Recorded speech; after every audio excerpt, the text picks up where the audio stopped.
Well, it is wonderful to be here and to do two things that are real important to the legacy of A&M. And the first thing is to honor the most popular human being that ever walked the campus at Texas A&M University, and that is President George H.W. Bush, 41.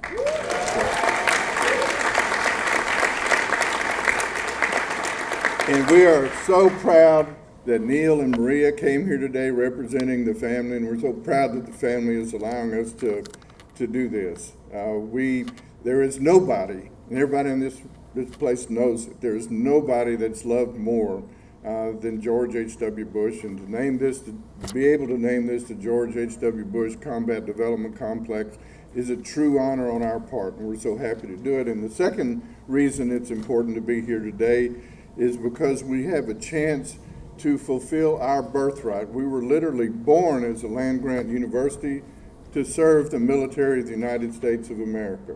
And when we first met General Murray, who is the only Army 4-star west of the Mississippi River, and we talked to him, and he and his people came over, and I think they fell in love with A&M just as George Bush fell in love with Texas A&M, including the students and the service-oriented people that were here, culminating today in the creation of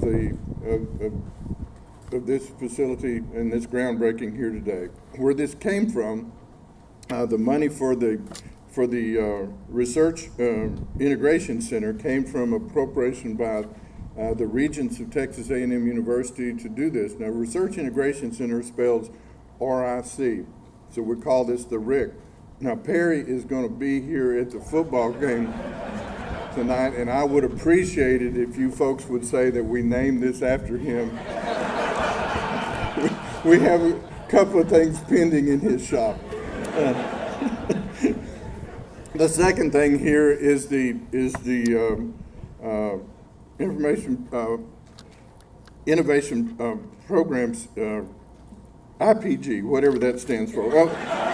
Innovation Proving Ground. And the Innovation Proving Ground was $50 million appropriation by these members of the Texas legislature that were led by Greg Bonin.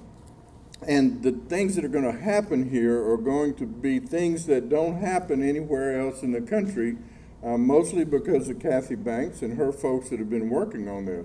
This is going to be the place in the United States if you want to test your hypersonics, if you want to test your hypersonics weapons. I don't care if you're Grumman or Boeing or whoever, this is where you're going to have to test them. If you're going to test your directed energy, which is a big word for lasers, you're going to have to test it here.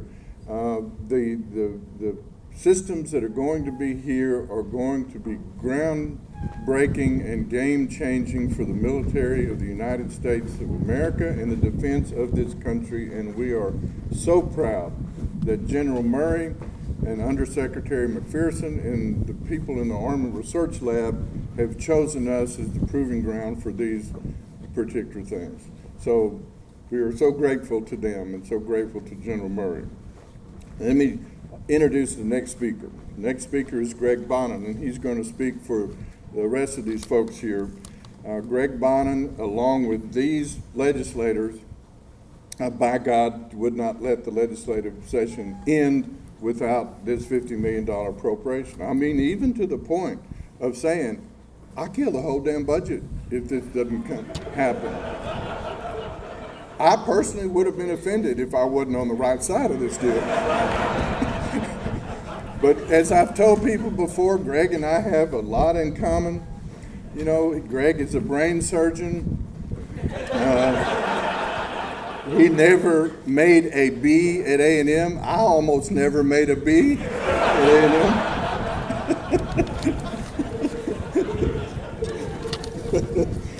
But let me introduce you to the guy that really made this particular part of it happen. The Innovation Proving Ground would not have happened without these folks, but it sure wouldn't have happened without this guy. Ladies and gentlemen, please welcome Representative Greg Bonin. Howdy. Howdy. I got some practice. So before I get started, just a couple observations when I visit places. like to make some observations. I was told, I got a piece of paper this morning that says you got 3 minutes. And I was trying to figure out, why a four-star general only gets 3 minutes. But then you look at who precedes me in terms of the chancellor, a politician, and a political appointee. Now I understand why I get 3 minutes. And then I linked up with John. I saw John Sharp early this morning at the hotel, and I assumed John had a cup of coffee in his hand. Now I'm beginning to question exactly what was in that cup that I saw this morning. So thank you very much for having us. And the pressure just continues to mount on Army Futures Command. Every place I go, there's more expectations laid on top of it. So I appreciate that, Mr. Secretary. And just like to echo some comments to the Corps of Cadets, and just an amazing group of young people. And today was just another demonstration of the amazing people this university attracts, and the contributions that this university, not only in terms of this campus, but this university makes to our country each and every year and each and every day. So thank you for that. Kathy Banks. So when it was about a year ago, because I came for University of Alabama, Birmingham last year, and you actually beat them. So I'm hoping I bring some luck. Because my sergeant major is an Alabama fan and my aide is an Alabama fan. So I'm actually hoping I can help offset that with a little bit more luck. And I was talking to Mr. Bush, Neil, earlier this morning. In 1991, I had the distinct privilege, and I've got a picture somewhere in the house in the stack of pictures you collect over 40 years. And it's still in the frame, so I'm still good. But sitting with his father at a place called the National Training Center. And at that point, we were getting units ready to go to Desert Storm. And so there was a unit that was getting ready to go to Desert Storm, and President Bush was on, we didn't have microphones back there. He was actually on the phone talking to the unit commander in the field and really checking in with how they were doing, and a very hands-on approach, and just an incredible experience being able to sit there with President Bush. Very personable, very humble, and really focused on what was right for our soldiers at that time.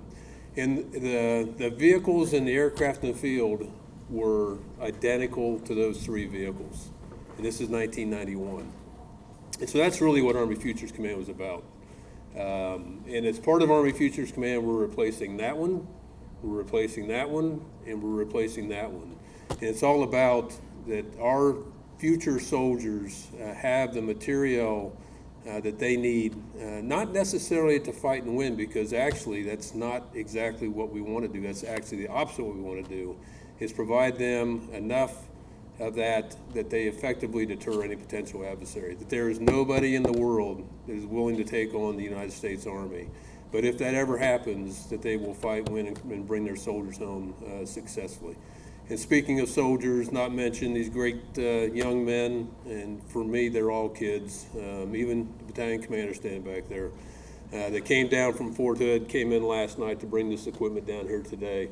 And that's part of the beauty of where we're located today, is the proximity of not only other installations, the Texas National Guard, but Fort Hood, so we can put soldiers on equipment and make sure that we're developing equipment that they find useful, that will help them accomplish everything I just talked about.